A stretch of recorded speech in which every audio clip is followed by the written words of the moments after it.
This is how you never lose a chess game again. My opponent is rated 1466, I'm rated 1488, so we're pretty advanced players. My opponent starts off with playing e4, I play c6, the Caro-Kann, and I play d5.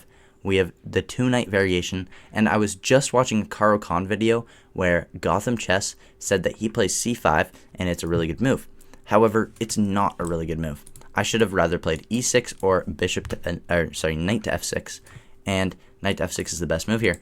This is probably what Gotham played in this game, but I don't know why I didn't remember, and I just played c5 immediately, and it's obviously a terrible move, and I just was not thinking this entire game. So I finally played the knight move.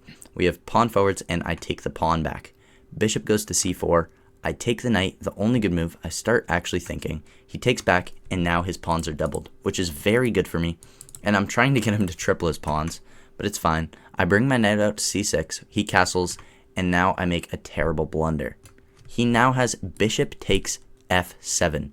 If my king were to take this, we have the knight check, and now I'm completely losing. King g8 is the best move, and I lose my bishop. So that is a terrible move to put my bishop there. And he doesn't see it. He just plays pawn forwards to d5. So he attacks my knight, and I have to move it. The best move is knight a5, which is a really hard move to see. It is attacking the bishop. However, knights on the rim are grim, and it can't go there, it can't go there, and once he moves his bishop away, it can't go there. So it looks like it's trapped after you put it there, so I wouldn't even look at it ever. But I played another blunder. This one is a little more hard to see because literally everything's winning for white, but if you take here, sacrificing your queen, we have bishop b5 check, and the only move for black is to block, take with the bishop, you move over, and you take here. You're up 6 points of material, and this position is killer. So even in such a bad position, with me making so many mistakes, my opponent is also making mistakes, and we're super high rated. Like, our ratings, my rating for this game was 750. His rating was like 1150 or something. Like, I made him play so much worse. Like, we were playing so badly. He took back, and I played queen d6.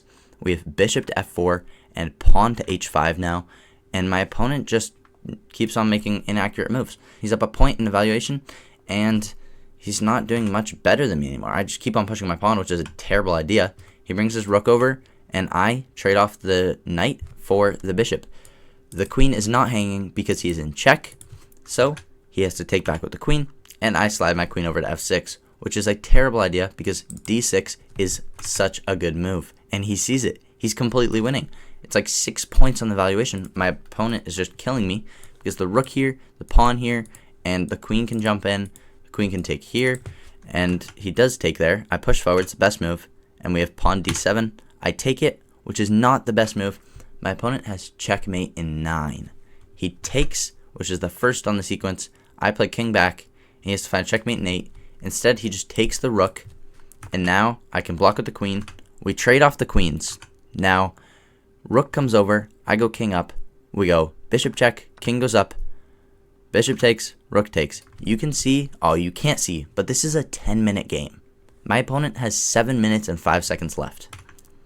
I have a rook versus his 2 rooks. He has 7 minutes, and I have 6 minutes and 59 seconds. So we're both at 7 minutes, and I'm down a rook. I was literally debating resigning here, but I don't resign. Never resign. I'm just trying to not lose, trying to not get checkmated. That's my only goal. I have 2 pawns left, a rook, versus his 5 pawns and 2 rooks. And I lose my other pawn. So I have 1 pawn and a rook. I'm forced to go here. He goes pawn forwards. I go king into the corner. It's checkmate in 4 here. It's literally checkmate in 4. It's forced. Like, there's nothing I can do. He goes rook back to e2. I go pawn forwards. He goes rook over. I go pawn forwards again. And he blunders. It's a draw. I was looking for this. He has 4 minutes and 36 seconds left. And he blundered a draw. If he didn't play that, it's literally checkmate in 4 again. 4 moves away. If he plays rook to e5, unguarding this pawn, I play rook h8. He plays c8 equals queen. I play rook h4. He takes it he goes queen f5.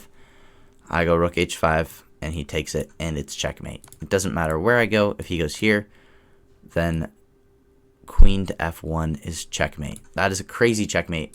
Pawn's defending there, but that's not what happened. I found the only drawing move. Rook to f1. He's forced to take it. It's his only move, and we have a draw. That's why you never resign. Even a 1466, such a good player, loses this position. Like, he was up 2 rooks, 5 pawns versus 1 rook and 2 pawns. Like, he should be completely winning this, and he blundered a draw. If you know how to find draws, try to take them and get a draw. Thanks for watching. Please like, comment, subscribe, and I'll see you in the next video. Thank you.